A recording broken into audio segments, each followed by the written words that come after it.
Magandang araw po mga kasintero. Welcome back sa ating channel. At nandito na naman po tayo sa aming shop. At may i-share ako sa inyo. Ito po ay Ford Sport 2019 model. At magpapalit po tayo ng radiator fan. So magtatanggal po tayo ng harapan nito para magpalit ng radiator fan. Kasi ito ipapakita ko sa inyo kung bakit tayo kailangan magtanggal ng harapan. At bago po tayo tumuloy sa ating gagawin mga asintero, kunting paalala lang po sa mga hindi pa nagsasubscribe sa ating munting channel, Asintero TV lang po. At pakipindot po ng notification bell para ma-update kayo sa aking mga upload.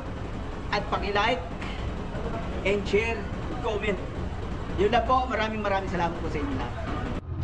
So ito po mga kasintero, kaya kailangan natin magtanggal ng harapan kasi kailangan itong ano na to, itong bracket na ito ay tanggalin kasi nga yung pinakaano ng radiator, pinaka bracket, ayun. Ito. Hindi natin matatanggal basta-basta. Kailangan tanggalin yan para maihiga yung radiator.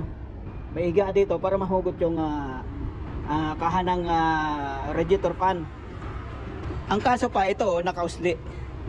Ito nakausli pa ito, itong ano na to, bracket naman ito nung ano, yung air filter ng makina, yung kahan ng air filter. So yan, kailangan kasi itong kahan na to, iangat mo to para makakalas dito sa ano niya, ayan oh, sa tungtungan niya. Ayan. Yun.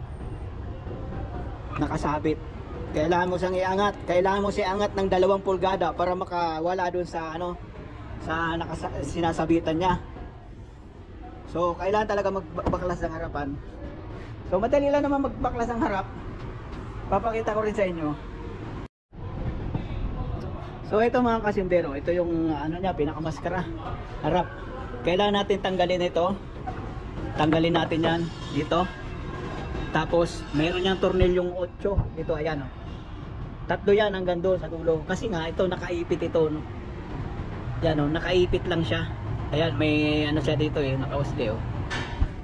Hindi kagaya ng iba na nakasabit lang yan dito. Nakasabit lang. Ito hindi, nakaipit eh.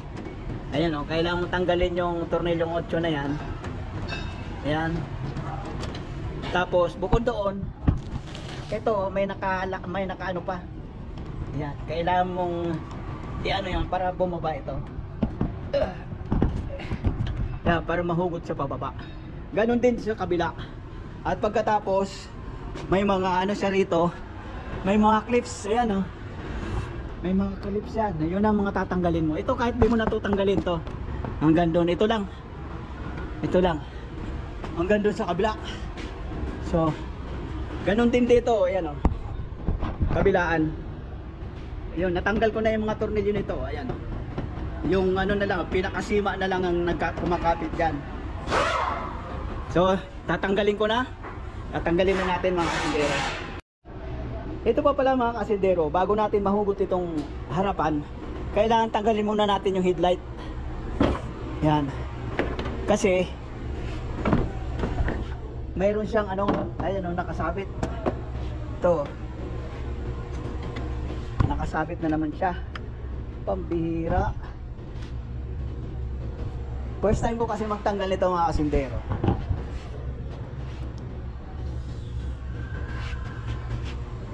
So yun na nga. O yan, may tornilyo pa rito. Ayan, nakatornilyo.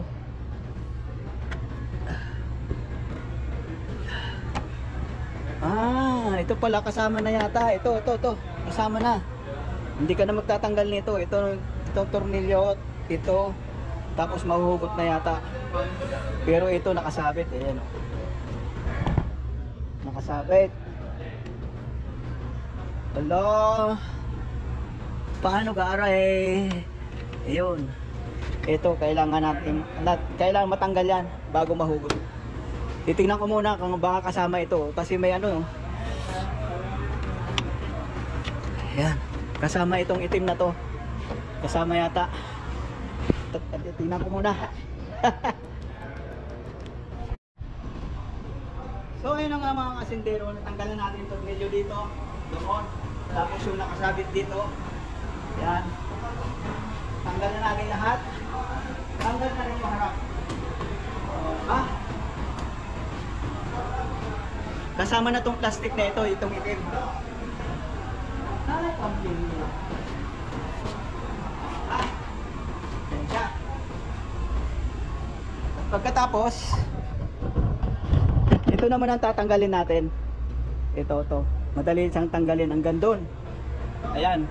Yang kahan na yan. Ito, tanggal para matanggal natin dito. Para mahugot na rin yung yung radiator fan. Hi. At ayan pa ginagawa ko pa mga kasindero. Aircon yan. Linis aircon lahat. Palit lahat ng system. At ito pa. Maglilinis din ng system. Magpapalit ng compressor. Pambira. Pero ito na nga ating ipa-vlog. So ito na nga mga kasindero. Natanggal ko na ito dito. At may nakasabit na wire dito. Ito. Yung sa ko yata airbag. Sa airbag. Impact sensor. So yung mahugot na natin. Kasama yung ng Ayan. Hugot na ng buo. At pagkatapos, makukuha na natin yung radiator fan. Ayan madali na siyang hugutin. Pambihira, ang daming Ito nakasabit itong dito. Ayan nakasabit. Kasi ito nakasabit. Pambihira. Kailangan tanggalin ito. Paano na tatanggalin ito? Oh, may lock dito. May lock. ايش في سيارة؟ مروحة راديتور. هذا موجود الا موجود يجي ساعة 4 يجي. ما يجي اليوم. So ito na nga mga kasindero, tatanggalin dito itong oil cooler. Pambihira. oil cooler ng transmission. Ayan mga nakasabit lang siya. Ayan, tanggal na. Ay, pambihira.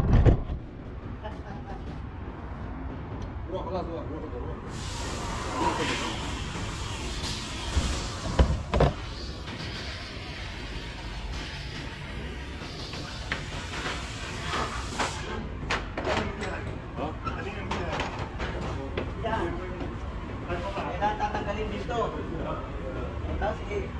Tapos ilagay niya, okay na yan. Mahugot na ito mahugot na yung radiator fan. Hindi rin pala pwedeng kasi yung Taurus na pwedeng tanggalin sa ilalim na kahit di natatanggalin yung harapan. Pati yung Taurus na 4-cylinder na may turbo sa ilalim pwede. Ito hindi. Kasi nga ito nakaharang siya rito. Ganon. Ay. So ito na nga yung bago mga kasindero. At hugutin na natin yung luma. Mayroon pa siyang tawag dito yung pinaka na sa paa, sa pinaka baba. Ayan may lock. Kailangan mo pa siyang sundutin bago mo siya mabunot pataas. Ayan ay naku. Ito banda. Ayan. Asa na ba yun? Ito. Yan. Ni mo siya ng screw. Itutulak mo siya ng screw. Tutulak mo siya para sabay bunot doon sa taas. Itutulak mo to ng screw. Sabay bunot doon sa taas. Ay, pambihira.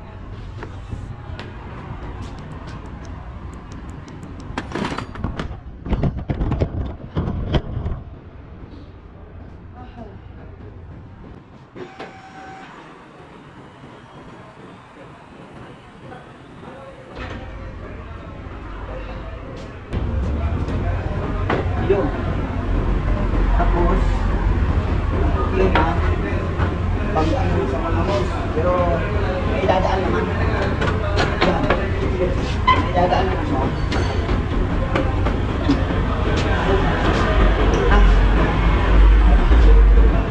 Ito mga kasindero, nung dumating itong sasakyan dito, overheat, nag-overheat na. Ngayon, ginawa ko, tinuktok ko ito. Tinuktok ko na. Kita nyo yung ano niya, yung kulay itim. Yan yung carbon brush. Ayan o. Pudpud na yung carbon brush. Ngayon, nung tinuktok ko ganyan, napilitan siyang dumikit doon sa pumutitor kaya umandar. Pero kailangan na rin palitan kasi di mo alam kung kailan siya ulitin direct. Kung kailan ulit hindi gagana yung radiator fan. Kaya kailangan palit na kasi kung mag-overheat yung makina, baka pumutok yung cylinder head o masira yung cylinder head gasket. Ito nga pala mga kasindero ay 6 cylinder lang ito. Ito. Yan. 6 cylinder. 3 cylinder lang. 3 silindro lang ito. Yan. 3 lang spark plug. 3 ang coil. So yun na nga mga kasindero. Nahugot na natin. Isasalpak ko na yung bago. Tapos bubuuin na uli natin. Ito itong ano nakakapit yan dito. Ito. Nakakapit dito, ganun din doon sa kabila. Hirap pang lumabas dito, kaya medyo ginanong ko lang ng screw para lumabas. So yun na nga.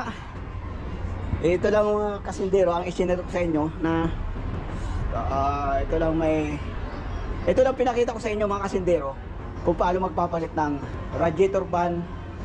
So yun na nga mga kasindero. Ibubuhin ko na lang to tapos na. Tapos ito naman ang gagawin ko.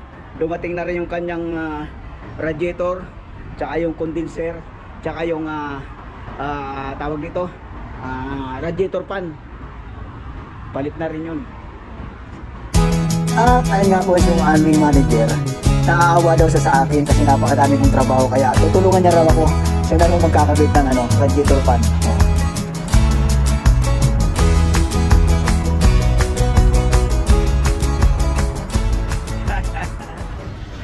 At ito na nga mga kasindero, nabuo ko na, nakumpleto ko na yung ating sakyang ginagawa. Naikabit na natin lahat. Yan, tamang-tama yung lapat. Yan. At umaandar na yung kanyang radiator fan. Ito para makita nyo. Yan o. So ibig sabihin niya umaandar yung kanyang radiator fan. At yung makikita nyo yung papel yan. Makikita nyo na nililipad. Ibig sabihin niya gumagana yung radiator fan. At ayos naman. Ayos naman siya. Malamig yung aircon. At yun lang naman problema nito eh. Kulang lang ng tubig. Kasi nag-overheat siya nung nakaraan. So yun na nga mga kasindero. Ang ganito na lang aking may share sa inyo. At ito nga ay Ford Escort 2019 model. Yung mahirap din pala magpalit ng nito radiator fan. So yun na nga mga kasindero, maraming salamat talaga sa inyong panonood. Maraming salamat sa inyong pagsubaybay. Bye-bye po and God bless po sa inyong lahat.